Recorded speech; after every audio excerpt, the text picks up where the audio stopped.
I've been investigated. Well, I've been investigated dozens of times, but the two I want to bring up for purpose of illustrating the point tonight, is I was once investigated for the Anti-Deficiencies Act because I spent money, and you'll appreciate this, Pete. We had officers deployed to Africa with no guns, and so we gave them bulletproof briefcases so they could put them up in their car I if they were remember shot at. this. Yeah, it's like, oh, you didn't have the authority. It's like, well, I don't want my guys to die. It's like, okay, Minor you know, detail. Minor yeah. detail. So I literally got in trouble because you spent money without proper authorization for the Right. budget you weren't supposed to use. Like, yeah, F y'all. I don't care. Right. I think my guys are more important. Right. So that's one time I was investigated, and basically I think they found against me. But like, what are you going to do? Make me give Right. back the briefcases? What do you want me to do?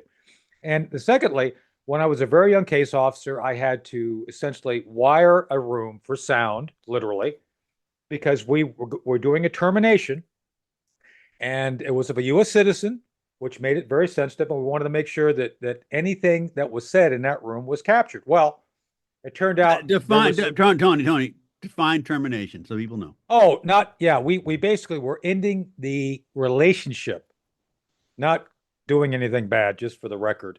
Right. All this termination with extreme prejudice, that just means don't talk to the guy again. It doesn't mean kill him. Right. Not in our legitimate circles, maybe in some other circles, but not ours. Anyway, we had to capture because we thought the guy was a control problem. Control being he was not willing to take directions and fulfill what he was supposed to do. So it's like, okay, time to get rid of him. And I wired the room. This is back in the days when we had to do actual wiring, which I did.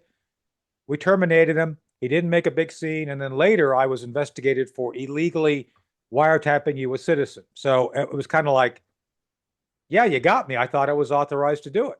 Right. So again, it was an illegal order, but I thought it was legal. So there you go. And there's been more of that. But my point being, we're kind of giving Pete and I are giving illustrations of the challenges just doing legitimate day-to-day business.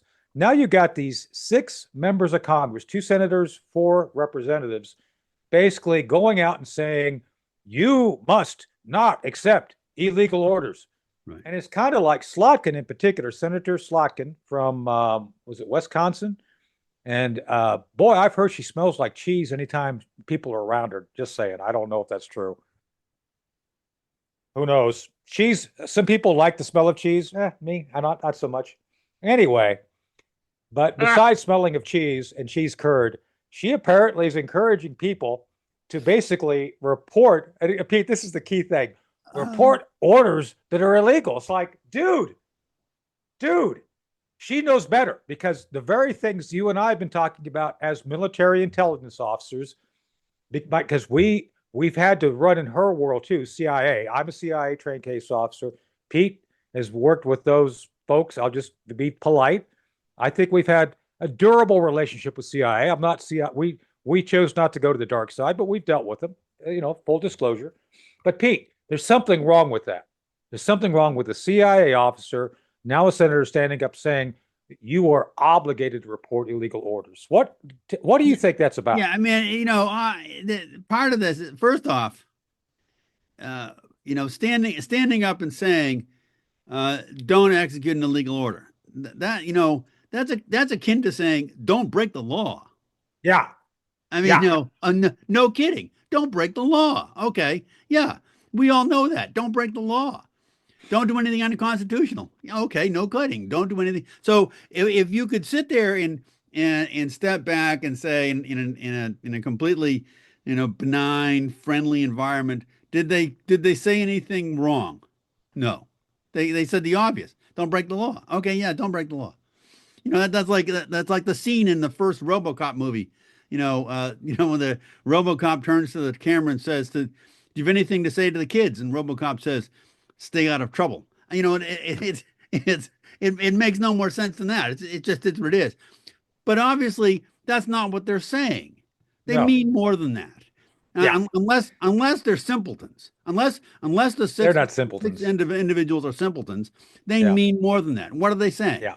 They're sending us a message to the world saying, and into the military and the intelligence community saying, you need to take every single order down from the chain of command and scrub it and see whether it's you know, uh, good for the United States based upon our assessment, or bad. In other Yeah. words, orange man bad. They might just as well have said orange man bad. That's what they're saying, and Yeah. it's just it's nonsense. I'm sure to a certainty that you could never try any of them in any kind of military court and say, you broke the UCMJ, because there's no specificity to it. But the fact of the matter is what they're saying is undermining the chain of command. It just is Yes. undermining the chain of command. And Well, I want to hit that. Yeah, I want to hit that real Pete, because this weekend. Now, by the way, and this is akin. I'm an interrogator, case officer, whatever you want to call it. It's that classic question: when did you stop beating your wife? It's like any way you answer that, you're in trouble. So don't break the law. It's like, what exactly do you mean? And by the way, this is the other thing about all the knuckleheads this weekend. They were out on the weekend political shows. Slotkin in particular, she used, you'll love this, Pete. The example, she was asked for a specific example of when did this happen. Do you have an example of something? Well, if you watch A Few Good Men, that's my example. What? a work of fiction. Yeah, but I'm serious. That's what she said on Face the Nation. So, and she still smelled like cheese too. But that's a different story. But I'm just saying that the bottom line is, By the way, yeah, in A Few Good Men, who is the one character who lied? The State Department guy.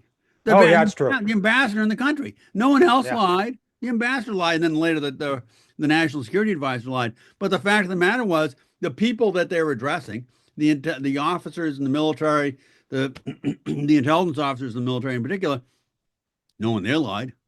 Yeah. So in a sense, there, Senator Slotkin there got the story backwards. Yeah. Well, they don't care. And the other thing, she and Mark Kelly, a Navy captain, no offense to you, Pete, because not all Navy captains are built the same. This guy became a politician. No, I'm serious. I mean, come on. This guy was bragging about how he flew and got shot at while he was in combat. Okay, sure enough. But as you recall, as do I, we've studied our history. Benedict Arnold was a great hero until he wasn't, right? Well, yeah, Benedict Arnold. I mean, there's, by the way, I'll just throw this out.